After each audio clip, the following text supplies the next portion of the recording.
মাথা ঝিমঝিম করেই যাচ্ছে। আজ নিজেকে খুব একা লাগছে। বাবা কেমন পাশে চাইছে। নীর লাজ লজ্জা ভুলে গিয়ে নওয়াজের বুকে মাথা রাখে, শক্ত করে জড়িয়ে ধরে। নওয়াজ নীরকে নিজের বক্ষ পিঞ্জিরার সাথে মিশিয়ে নেয়।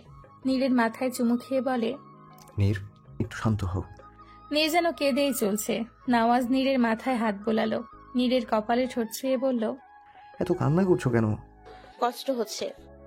আমি জানি তোমার কষ্ট হচ্ছে, তাই বলে এভাবে কেঁদে কেটে এক করলে হবে? নীর নাক টানতে টানতে প্রশ্ন করে।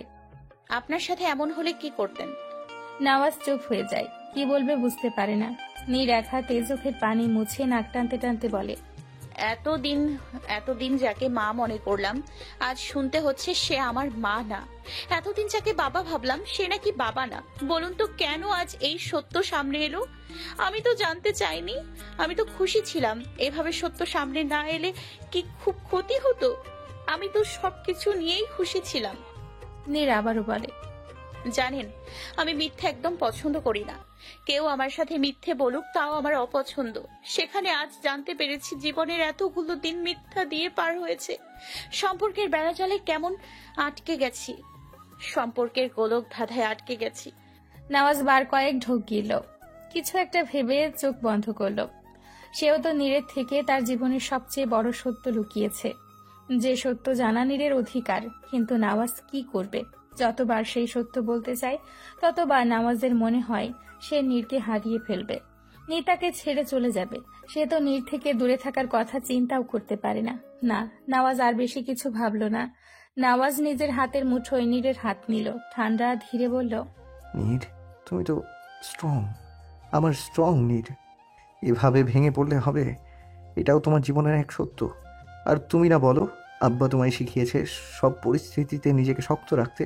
তবে কেন আজ এভাবে ভেঙে পড়ছো? একটু সময় নাও, সব ঠিক হয়ে যাবে। তহুরা বেগমের ছুটি হয়েছে। নীরকে তিনি নিজের সাথে নিয়ে এসেছেন। তিনি কোনোভাবেই মেয়ে থেকে দূরে থাকতে চান না, তাই নীলিমা বেগমও নীরকে যেতে দিয়েছেন। সাজেদা বেগম ও নয়না এসেছেন।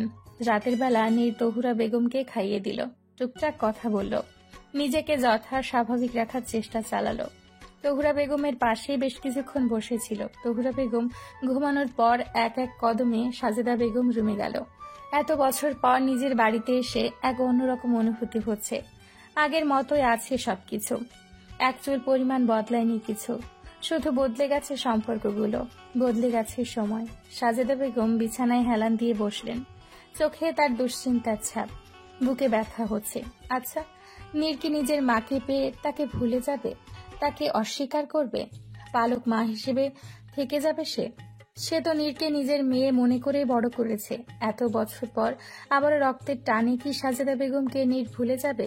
হাজার হলেও নীর তার প্রথম সন্তান, হোক সেটা নিজের গর্ভে না, তবুও সাজেদা বেগমের জান নীর। নারীর টান নাকি বড় টান? সাজেদা বেগমের সাথে তো নীরের কোনো নারীর টান নেই। তবে কি আসলেই তহুরা বেগমকে পেয়ে নীর বদলে যাবে? কিন্তু পরক্ষণেই ভাবল, তহুরা বেগম নীরের আসল মা। মা তো মা, মায়ের মতো কি কেউ হয়? তবুও তার কষ্ট হচ্ছে। নীর তার থেকে দূরে যাবে, এসব কথা ভাবতেই কষ্ট হচ্ছে। তার ভাবনার মাঝে নিজের কোলে কারো মাথা দেখতে পেল। নীরকে দেখে ঠোঁটে হাসি ফুটে উঠল। নীরের মাথায় হাত বুলিয়ে দিল। নীর কান্না ভেজা কণ্ঠে বলল, আমি কিন্তু তোমার মেয়ে, আমি সাজেদা বেগমের বড় মেয়ে। সাজেদা বেগম চমকে ওঠেন, বিস্ময়কর চোখে নীরের দিকে তাকিয়ে থাকেন। কি বলবেন খুঁজে পান না। চোখ থেকে পানি টুপ করে নীরের কপালে পড়ে। নীর চোখ তুলে মায়ের দিকে তাকায়। সাজেদা বেগমকে জাপটে ধরে ফুপিয়ে কেঁদে ওঠে। সাজেদা বেগমের সারাদিনের দুশ্চিন্তা, নীরকে হারানোর ভয় যেন পানি রূপে চোখ দিয়ে গড়গড় করে পড়তে থাকে। নীর সাজেদা বেগমকে ছেড়ে দেয়, চোখের পানি মুছে দিয়ে বলে, আমি তোমার মেয়ে ছিলাম, আছি, থাকবো। তোমার থেকে আমাকে কেউ আলাদা করতে পারবে না। আমি কোথাও যাচ্ছি না, আমাকে নিয়ে এত দুশ্চিন্তা করো না। তোমার মেয়ে হয়ে আজীবন তোমায় জ্বালিয়ে মারবো। সাজেদা বেগম হেসে ওঠে। মেয়ে তার মনের কথা পড়ে ফেলেছে। নীরকে নিয়ে যে তিনি দুশ্চিন্তা করছেন তাও ধরে ফেলেছে। নীর মায়ের হাতে চুমু খেল, নরম গলায় বলল, মেনে নিচ্ছি যে অন্য কেউ আমাকে জন্ম দিয়েছে, কিন্তু তুমি আমাকে বড় করেছো। তোমার আঁচলের তলে আমি বড় হয়েছি। তোমাকে মনে প্রাণে মা বলে দাবি করেছি। জানো তো মা, আমি তোমাকে কত ভালোবাসি। সাজেদা বেগম নীরের দিকে অপলক তাকিয়ে রইল। নীর বলল, তুমি আজ সারাদিন আমার সাথে কথা বলনি, আমার থেকে দূরে দূরে থেকেছো। তুমি ভাবলে কি করে অন্য জনকে পেয়ে আমি তোমাকে ভুলে যাব? আমি তো তোমার মেয়ে। মেয়েরা কি মাকে ভুলে যায়? আমি আজ খুব কষ্ট পেয়েছি, ভীষণ কষ্ট পেয়েছি মা। আমি তো ভেবেছিলাম মা আমাকে আগলে নেবে, আমাকে সাহস দেবে, কিন্তু তুমি কি করলে? আমার থেকে দূরে দূরে থাকলে। বলে নীর কেঁদে উঠল। সাজেদা বেগম মেয়ের কান্না দেখে কিছু বলতে নিলেই শুনতে পেল, তুমি কি ভেবেছিলে আমার তোমাকে প্রয়োজন নেই? আমি ভীষণ কষ্ট পেয়েছি মা। সাজেদা বেগম যেন নিজের কাজেই কষ্ট পেলেন। কি সব উল্টোপাল্টা কথা ভেবে নিজেও কষ্ট পেয়েছেন, নীরকেও কষ্ট দিয়েছেন। নীরকে বুকে জড়িয়ে ধরেন, কপালে চুমু খান, বলেন, মাফ করে দে আমায় মা, আমার লক্ষ্মী মেয়ে তুই। মাফ চাইবে না, নিজ হাতে খাবার খাইয়ে দাও আমাকে। নিজেও খাওনি, সাথে আমি খেয়েছি কিনা তাও খোঁজ খবর রাখোনি। এখন নিজেও খাও, সাথে আমাকেও খাইয়ে দাও। দিবে নাকি চলে যাব? সাজেদা বেগম হেসে ফেলেন। নীরকে খাইয়ে দিলেন। কিছু সময় মায়ের কাছে থেকে বিদায় নিয়ে নিজের জন্য বরাদ্দকৃত রুমে চলে গেল। বিছানায় শুয়ে এদিক সেদিক করছে নীর। ঘুম কিছুতেই আসছে না। কিভাবে আসবে? নির্দিষ্ট মানুষের বুকে মাথা না রেখে মোটেও ঘুম হয় না নীরের। নওয়াজকে খুব মনে পড়ছে। মন নওয়াজকে পাশে চাইছে। লোকটাকে খুব বেশি মিস করছে নীর। ফোন করবে? থাক, এত রাতে যদি লোকটা ঘুমিয়ে থাকে। আরো কিছু সময় এইভাবে কেটে গেল। নীরের কিছুই ভালো লাগছে না। এবার না পেরে নীর নওয়াজকে ফোন দিল। নওয়াজ যেন তার ফোনের আশায় ছিল। কল দিতে দেরি, কিন্তু রিসিভ করতে দেরি হয়নি। এত রাতে কি প্রয়োজনে ফোন দিয়েছো? এমনি না, মানে আসলে। কি আসলে? মানে কি করছেন? কিছু না। কিছু বলবে? না। আচ্ছা, রেখে দিই। না। কিছু বলছো না, আবার রাখতে চাইছি তাও সায় দিচ্ছ না। তুমি কি আদৌ কিছু বলবে? নওয়াজ ঠোঁট কামড়ে হাসল। নীরকে জব্দ করতে ভালোই লাগছে। নীর এক নিঃশ্বাস চেপে বলল, আই মিস ইউ। আপনাকে ভীষণ মিস করছি তালুকদার সাহেব। বলেই খট করে ফোন কেটে দিল নীর। নিজেই নিজের কাজে হেসে উঠল। ফোনের স্ক্রিনে নামাজের ছবি বের করে চুমু খেল। নামাজের কথা ভাবতে ভাবতে গভীর ঘুমে তলিয়ে গেল। কেটে গেছে বেশ কয়েকদিন। নীর পাবলিক ভার্সিটি চান্স পায়নি। এতে নীরের বেশ মন খারাপ ছিল, কিন্তু নামাজ তাকে আগলে নিয়েছে। প্রাইভেট ভার্সিটিতে ভর্তি করে দিয়েছে। রাদিফ ও আফরার বিয়ে হয়েছে। সাজেদা বেগম নিজের বাসায় চলে গিয়েছেন। সাজিদ সাহেব খুব বলেছেন, কিন্তু তিনি নারাজ। হাজার হোক, তিনি ভাইয়ের সংসারে থাকবেন না, নিজের ছোট বাসায় বাকি দিন পার করবেন। তবে তিনি সময় করে ঘুরতে আসবেন বলে গিয়েছেন। ড্রেসিং টেবিলের সামনে নীর বসে আছে। পরনে সাদা রঙের এক শাড়ি, ঠোঁটে লিপস্টিক দিয়েছে, চোখে দিয়েছে গাঢ় করে কাজল, কপালের মাঝ বরাবর দিয়েছে কালো টিপ, নাকে এক পাথরের ছোট্ট নাকফুল। অবশ্য এই চোখা পাথরের নাকফুল নওয়াজ নিজে পছন্দ করে কিনে দিয়েছে নীরকে। নীর চুলগুলো খোপা করে নিয়েছে, কিন্তু পরক্ষণে মনে হলো নওয়াজের খোলা চুল ভীষণ পছন্দ। তাই পিঠ অবধি চুলগুলো ছড়িয়ে দিল। ঠোঁটে এক সুন্দর হাসি ফুটিয়ে নিচে চলে এলো। আহা ভাবিজি, এত সুন্দর করে সেজেগুজে কোথায় যাচ্ছেন? নাজিফার প্রশ্নে নীর হাসি দিল। চোখ ছোট ছোট করে বলল, জেনেও কেন জিজ্ঞাসা করছিস? তাদের কথার মাঝে নীলিমা বেগম এগিয়ে আসে। নাজিফার কানে মোচড় দিয়ে বলে, আমার ছেলের বউকে জ্বালাতন করিস না। নীর নাজিফা দুজনেই হেসে ফেলে। নীলিমা বেগম নীরের মাথায় হাত রাখেন, বলেন, মাশাআল্লাহ, আজকে খুব সুন্দর লাগছে তোকে। কারো নজর না লাগুক, দেখে শুনে যাস। নীর নীলিমা বেগমকে জড়িয়ে ধরে বলে, যাচ্ছি মনি। বলে নীলিমা বেগমের থেকে বিদায় নিয়ে চলে গেল নীর। মূলত নওয়াজের অফিসে যাচ্ছে সে। লোকটাকে একদম চমকে দিবে সে। নীর নাকি সারপ্রাইজ দিতে জানে না। আজ একদম নওয়াজকে সারপ্রাইজ করেই ছাড়বে নীর। নীর যেতে নীলিমা বেগম ও নাজিফা একে অপরকে জড়িয়ে ধরে। দুজনের ঠোঁট জুড়েই হাসি। নীলিমা বেগম স্বস্তির নিঃশ্বাস ফেলেন। মনে মনে নীর ও নওয়াজের জন্য দোয়া করেন। নাম কি তোমার? মেহরাব হাসান। কি সম্পর্ক তোমার আমার মেয়ের সাথে? ভালোবাসি আমরা দুজন দুজনকে, ভীষণ ভালোবাসি আমি নাজিফাকে। আমার সম্পর্কে জানো? ভালোবাসার আগে নিজের অবস্থা দেখেছো? ফ্যামিলি স্ট্যাটাস দেখেছো? আপনি হচ্ছেন খুব প্রভাবশালী একজন, যার টাকা পয়সা মান সম্মান কোনো কিছুর অভাব নেই। বলা চলে কোটি টাকার মালিক আপনি। বলেই হাসলো মেহরাব।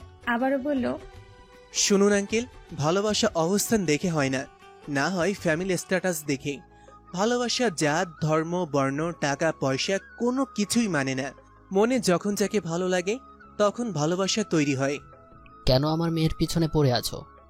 অবশ্যই আমার যা টাকা আছে আমার মেয়ের পিছে তোমার মতো হাজার ছেলে পাগল। অবশ্য তোমার মতো গরিব শুধু সম্পদের লাভেই আমার মেয়ের পিছু নিয়েছ, তা আমি জানি। আপনার সম্পদের প্রতি এক বিন্দু পরিমাণ লোভ নেই আমার। ভালোবাসি আপনার মেয়েকে আমি, আর আমি এতটা নীচ নই যে টাকার লোভে কাউকে ভালোবাসবো। নিজের দিকে একবার তাকাও, কি আছে তোমার? টাকা, বাড়ি, গাড়ি, কি আছে তোমার? আমার দিকে দেখো, কি নেই আমার?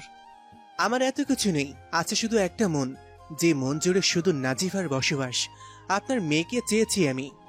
নাফিজাকে ভুলে যাও। তোমার মতো গরিব ছোট লোকের পাশে বসতে যেখানে আমার প্রেস্টিজ লাগছে, সেখানে মেয়েকে বিয়ে দেওয়ার কোনো প্রশ্নই আসে না।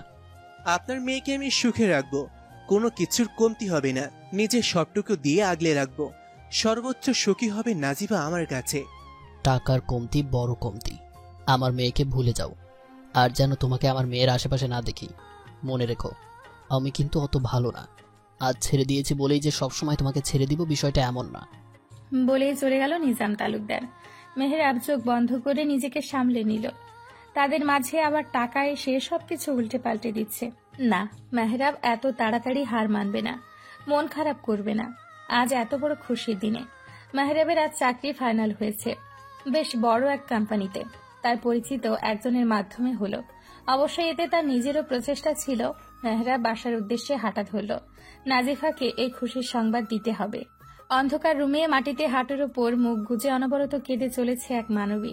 শাড়ির আঁচল মাটিতে লুটছে, কাজল লেপ্টে চোখে মুখে একদম বিধ্বস্ত দেখাচ্ছে। কপাল জুড়ে চুলগুলো লেপ্টে আছে। নীরের বুকের মধ্যে যেন কেউ ইচ্ছে মতো ছুরি দিয়ে আঘাত করে যাচ্ছে।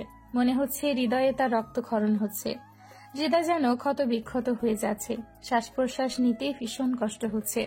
চোখের সামনে বারবার সেই দৃশ্য ভেসে উঠছে। নীরের ঠোঁটে হাসি ফুটে গিয়েছিল। নওয়াজের অফিসে অন্যরকম অনুভূতি কাজ করছিল নীরের। বেশ খুশি ছিল নীর। মনে মনে ভেবেছিল নওয়াজকে চমকে দিবে সে, কিন্তু কখনো ভাবেনি নওয়াজকে চমকে দিতে গিয়ে নীর নিজেই চমকে যাবে। এত বড় এক ধাক্কা খাবে নীর। নিজেকে আজ বড্ড অসহায় মনে হচ্ছে। গলা দিয়ে যেন চিৎকার বের হচ্ছে। বুকে প্রচুর ব্যথা হচ্ছে। এই ব্যথা সহ্য করার ক্ষমতা নেই নীরের। যতবার নওয়াজের ফেস চোখে ভেসে উঠছে, ততবার নিজের প্রতি নিজেরই ঘৃণা হচ্ছে। ফোনে কারো কল আসতে নীর ফোন হাতে নিল। মায়ের নাম জলজল করছে। মাকে বেশ মনে পড়ছে। নীর কল রিসিভ করলো না। পুরো রুমে চোখ বোলালো। ফ্রেশ হয়ে এসে বেডের উপর হয়ে শুয়ে পড়ল। অতিরিক্ত কান্নার ফলে কখন যে ঘুম চলে এসেছে তা বুঝতে পারল না নীর। কাঁদবেন না নাজিফা, আজ আমার চাকরি হলো, আর আপনি কেঁদেই যাচ্ছেন। বাবা বাবা জেনে গিয়েছেন, আমার ভয় করছে মেহরাব। ভয় পাবেন না, আমি আছি তো। আপনার কাছে নিয়ে যান আমায়, আমি আপনার কাছে যাব। নিয়ে আসবো আমি আপনাকে, নিজের করে নিয়ে আসবো। আগে কান্না বন্ধ রাখুন। আমি আপনাকে হারাতে পারবো না। আমি হারিয়ে গেলে আপনি তো আমাকে হারাতে দিবেন না, চিন্তা করবেন না, আমি আছি। তাও নাজিফার কান্না থামল না, উল্টো বেড়ে গেল। কিছুক্ষণ আগে বাবার রুমে ডাক পড়েছিল তার। রাগান্বিত বাবাকে দেখে নাজিফা কিছু একটা আঁচ করতে পেরেছিল। নাজিফা যা ভেবেছিল তাই হলো। বাবা সব জেনে গিয়েছে। ভীষণ কড়া কথা শুনতে হয়েছে নাজিফার। সাথে এটাও বলে দেওয়া হয়েছে যেন মেহেরাবকে ভুলে যায়, না হলে পরিণতি খারাপ হবে। কিন্তু নাজিফা তো মেহেরাবকে ভুলতে পারবে না। নাজিফা ওনার এক পাশ দিয়ে চোখে জল মুছে নিল। কাঁপা কাঁপা কণ্ঠে বলল, মেহরাব, যদি যদি এমন হয় আমি আপনার না হই? কেন উল্টোপাল্টা কথা বলছেন? বলুন না, আমি যদি আপনার না হই? আপনি আমার হবেন কিনা জানি না, তবে এই মেহেরাবের মনে আপনি আজীবন থাকবেন। আর শুনুন, নিয়ত বলতে কিছু একটা আছে। নিয়তি যদি আমাদের এক করতে চায় তবে তাই হবে। যদি পরিস্থিতি উল্টো হয় তবে আমার বিশ্বাস আপনি নিজেকে সামলে নেবেন। নাজিফা কিছু বলে না। বাবাকে সে খুব ভালো করে চিনে। সে এটাও জানে বাবা তার খুব রাগী। সে তো এত কিছু চায় না, শুধু চায় মেহেরাব তার হোক। নওয়াজ ভাইও পাশে নেই। ভাই থাকলে ঠিকই কিছু একটা হতো। সকালবেলা হাতে কফির মগ নিয়ে বসে আছে নওয়াজ। কাল রাতে বিজনেস ডিলের জন্য আউট অফ টাউন আসতে হয়েছে। এই ডিলটা তার বিজনেসের জন্য খুব জরুরি, তাই যথাসম্ভব ভাবে চলে এসেছে। কাল সন্ধে যখন জরুরিভাবে মিটিং ডাকা হয় তখন জানানো হয় তাকে বিজনেস ডিলের জন্য আউট অফ টাউন যেতে হবে। তাই সেও বাসায় গিয়ে চটজলদি তৈরি হয়ে নেয়। অবশ্য বাসায় গিয়ে দেখেছে নীর গভীর নিদ্রায় আছে, তাই তাকে আর ডাক দেয়নি। কারণ নওয়াজ ভালো করেই জানে কাঁচা ঘুম থেকে উঠলে নীরের বাজে রকমের মাথা ধরে, তাই আর কোনো রকম ডিস্টার্ব করেনি। মা ও নাজিফাকে বলে এসেছে যেন নীরের খেয়াল রাখে। নীরের কথা মনে হতেই হাতে থাকা ফোন দিয়ে কল করে নওয়াজ। রিং হয় কিন্তু রিসিভ হয় না। বেশ কয়েকবার রিং দেয়, তাও রিসিভ হয় না। নওয়াজ ভ্রুজোড়া কুঁচকে ফেলে। কল কেন রিসিভ করছে না নীর? রাগ করলো না কি আবার ভাবে হয়তো ফোন রেখে কোথাও গিয়েছে, তাই কল রিসিভ করছে না। নওয়াজ কফির মগে চুমুক দেয়। কিছু একটা ভেবে কপালে চিন্তার ছাপ ফুটে ওঠে। ঠোঁট নাড়িয়ে মিনমিন করে বলে, আমি তোমাকে আমার থেকে দূরে যেতে দেবো না নীর। তোমাকে খুব শীঘ্রই আমার জীবনের সবচেয়ে বড় সত্য বলবো। নিজের সাথে একদম মিশিয়ে রাখবো তোমায়। ঘুম থেকে উঠে নামাজ পড়ে ফ্রেশ হয়ে নেয় নীর। একটু আগে নাজিফাই সে খাবারের জন্য ডেকে গিয়েছে এবং সাথে এটাও বলেছে যে নওয়াজ 3 দিনের জন্য বাহিরে গেছে। অবশ্য এসবে নীরের কোনো মাথা ব্যথা নেই। নীর শুধু নিজের সাথে সময় কাটাতে চায়, একা থাকতে চায় কয়েক প্রহর, নীরবতায় বিষাদগুলো ঝেড়ে ফেলতে চায়। নীরের ভাবনার মাঝে হাতে খাবারের ট্রে নিয়ে হাজির হয় নাজিফা। নীর বলেছে সে খাবে না, তাও নাজিফা খাবার নিয়ে এসে ধীর পায়ে এগিয়ে সে নাজিফা খাবার টেবিলে রাখে। নীরের সাথে চোখ মেলায় না, কারণ এই ফোলা চোখ নীর দেখলে 101টা প্রশ্ন করবে, যে প্রশ্নের উত্তর একটাও নেই নাজিফার কাছে। নীর আনমনে জানালা দিয়ে বাহিরের দিকে তাকিয়ে আছে। সেও যেন নাজিফার থেকে নজর চুরি করছে, কারণ নজর মেলালে নিশ্চয়ই মেয়েটা তাকে এটা সেটা নিয়ে প্রশ্ন করবে। নীর চায় না নিজের কোনো কষ্ট কাউকে দেখাতে, নওয়াজ ও নীরের মধ্যকার কথা অন্য কাউকে বলতে। নাজিফা ও নীর এক বয়সের হওয়ায় খুব মিল তাদের। অবশ্য নীরের বিয়ের পর সম্পর্ক যেন আরো গভীর হয়েছে। দুজন দুজনকে ছাড়া চলে না। একজন অন্যজনের মুখের অবস্থা দেখে যেন বলতে পারে কার মনে কি। আবার একজন অন্যজনের সাথে মনের কথা শেয়ার করে, কিন্তু আজ যেন পরিস্থিতি উল্টো। দুজনেই নজর চুরি করছে, দুজনের ভেতর ঝড় হচ্ছে, কিন্তু কেউ কাউকে কিচ্ছু বলতে পারছে না। নাজিফা 1 পা 2 পা করে নীরের দিকে এগিয়ে যায়।